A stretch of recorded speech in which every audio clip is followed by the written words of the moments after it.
বৰবিল শ্মশানঘাট কালী মন্দিৰ সন্মুখতে, অৰ্থাৎ ইয়া হৈছে আমাৰ হাৰাঘাট থানা অন্তৰ্গত উত্তৰ বৰবিলত 2 নং ৰেংৰেং ঝাৰণী শ্মশানঘাট কালী মন্দিৰ সন্মুখত আপোনালোকে দেখা পাইছে আমাৰ মন্দিৰখন।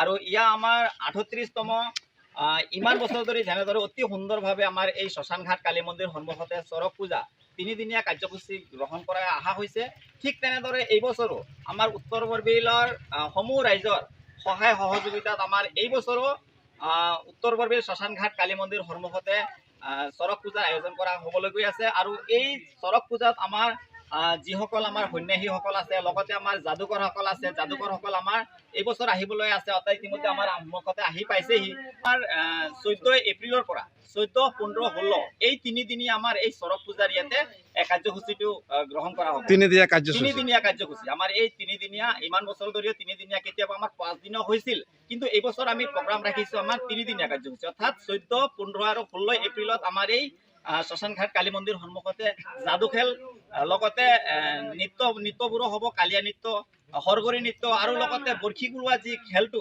আচৰিত ধৰণৰ, এইটো আমি সকলোৱে বছৰত একবাৰ মাত্ৰ দেখা পাওঁ। আৰু এই ৰাইজে যেনেদৰে ইমান বছৰ ধৰি আহিছে, আৰু ঠিক তেনেদৰে এই বছৰো আহিব বুলি সময় আমি আশা ৰাখিলোঁ।